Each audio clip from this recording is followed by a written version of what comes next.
selamat pagi anak-anak. Apa kabar hari ini? Iya, baik ya. Dahril, bagaimana kabar hari ini? Oke, baik. Oke anak-anak, sebelum memulai pelajaran kita hari ini, kita awali pelajaran kita dengan doa.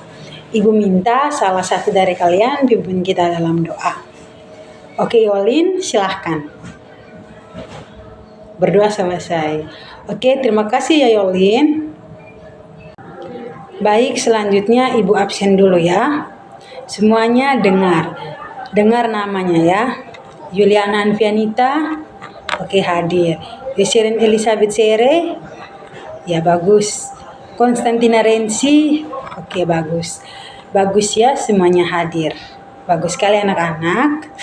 Pergi sekolah itu jangan terlambat dan jangan bermalas-malasan ya. Anak-anak, apakah anak-anak sudah siap ikut pelajaran hari ini? Oke, yang di belakang, siap tidak ikut pelajaran hari ini?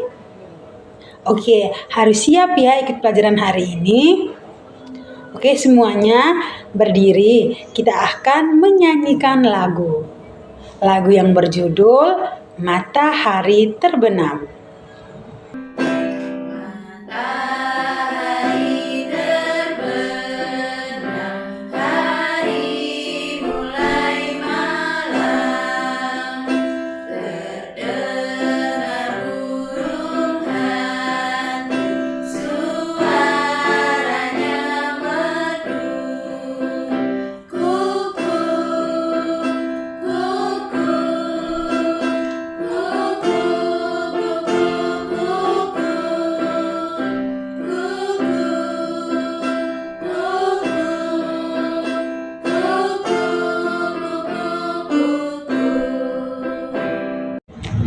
Anak-anak, pernah tidak anak-anak melihat cahaya matahari mengenai kaca jendela?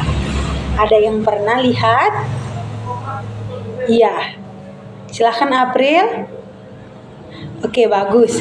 Cahaya matahari dapat menembus kaca jendela. Anak-anak, pelajaran kita hari ini adalah tentang cahaya. Cahaya dapat menembus benda bening. Dengan tujuan pembelajarannya adalah yang pertama, peserta didik mengetahui apa itu cahaya dapat menembus benda bening. Yang kedua, peserta didik dapat membedakan benda yang dapat tembus cahaya dan benda yang tidak dapat tembus cahaya. Anak-anak, ada yang tahu apa itu cahaya? Ayo, coba yang tahu angkat tangan. Ya, silahkan. Oke anak-anak, cahaya adalah sinar atau terang yang berasal dari sesuatu yang bersinar, seperti matahari, bulan, dan lampu. Cahaya memiliki beberapa sifat, salah satunya yaitu cahaya dapat menembus benda bening. Ada yang tahu kenapa cahaya dapat menembus benda bening? Iya, karena benda bening mampu meneruskan cahaya. Anak-anak, sekarang perhatikan. Ibu akan melakukan percobaan mengenai cahaya dapat menembus benda bening. Untuk alat dan bahannya, yang pertama, Ibu membutuhkan senter. Yang kedua, gelas bening. Yang ketiga, piring kaca. Yang keempat, buku. Yang kelima, potongan kardus. Dan yang keenam, gelas bening yang berisi air keruh. Semuanya perhatikan. Untuk benda yang pertama ini adalah gelas bening. Ibu menyalakan senter dan mengenai badan gelas bening. Untuk anak-anak, perhatikan ya. Apakah cahaya dapat menembus gelas bening? Iya, Tommy, silahkan. Iya, cahaya dapat menembus gelas bening. Untuk benda yang kedua, piring kaca. Ibu menyalakan senter mengenai badan piring kaca. Apakah cahaya dapat menembus badan piring kaca? Ya, cahaya dapat menembus badan piring kaca. Yang ketiga, buku. Ibu menyalakan senter, cahaya senter mengenai badan buku. Apakah cahaya senter dapat menembus buku? Ya, silahkan Morgan. Ya, benar ya. Cahaya senter tidak dapat menembus buku. Yang keempat, potongan kardus. Cahaya senter mengenai badan potongan kardus. Apakah cahaya senter dapat menembus potongan kardus? Ya, silahkan. Ya, benar. Cahaya senter tidak dapat menembus badan kardus. Yang kelima, gelas bening yang berisi air keruh. Cahaya senter mengenai badan gelas bening yang berisi air keruh. Apakah cahaya senter dapat menembus gelas bening yang berisi air keruh? Semuanya perhatikan ya. Apakah cahaya senter dapat menembus gelas bening yang berisi air keruh? Ya, cahaya senter dapat menembus gelas bening yang berisi air keruh, tapi hanya sebagian kecilnya saja, dan itu hanya membentuk bayangan.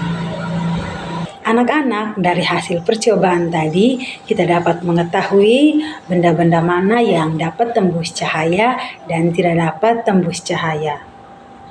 Berdasarkan kemampuan dalam menembus cahaya dapat dibedakan menjadi 3, yaitu yang pertama benda bening atau transparan, yang kedua benda translucens, dan yang ketiga benda tidak dapat tembus cahaya. Untuk yang pertama, benda bening atau transparan, yaitu benda-benda yang dapat ditembus atau dilewati cahaya. Ayo coba silahkan sebut benda-benda mana yang dapat tembus cahaya. Iya, benar. Seperti percobaan tadi, benda yang dapat tembus cahaya yaitu gelas bening dan piring kaca. Sifat yang kedua, benda translucens. Benda translucens yaitu benda-benda yang hanya dapat meneruskan sebagian cahaya yang diterimanya. Benda translucens yaitu benda-benda yang hanya dapat meneruskan sebagian cahaya yang diterimanya. Seperti contoh, ada yang tahu contoh benda translucens?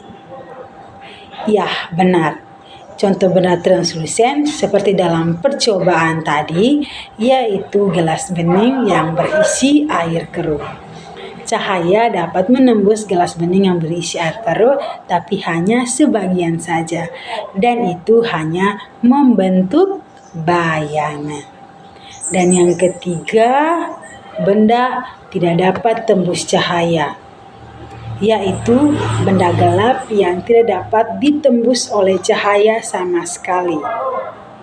Seperti contoh dalam percobaan tadi, contoh benda yang tidak dapat tembus cahaya yaitu buku dan potongan kardus. Baik anak-anak, itu merupakan kemampuan cahaya dalam menembus benda-benda. Ibu ulangi lagi ya. Kenapa cahaya dapat menembus benda bening? Ya, karena benda bening mampu meneruskan cahaya. Ya, silahkan Marina, sebutkan benda-benda yang tidak dapat tembus cahaya dalam percobaan tadi. Ya, benar, yaitu buku dan potongan kardus. Kalau botol bening yang berisi air keruh, itu termasuk sifat benda apa? Ya, itu termasuk sifat benda translucens. Anak-anak, sekian pelajaran kita hari ini. Kalau ada yang belum mengerti, silahkan ajukan pertanyaan. Oke, jika tidak ada yang bertanya, tutup pelajaran kita. Ibu minta salah satu dari kalian pimpin kita dalam doa. Oke, silahkan Viani. Berdoa selesai. Oke, terima kasih Viani. Baik anak-anak, jangan lupa belajar lagi ya. Selamat siang, sampai jumpa. Dah.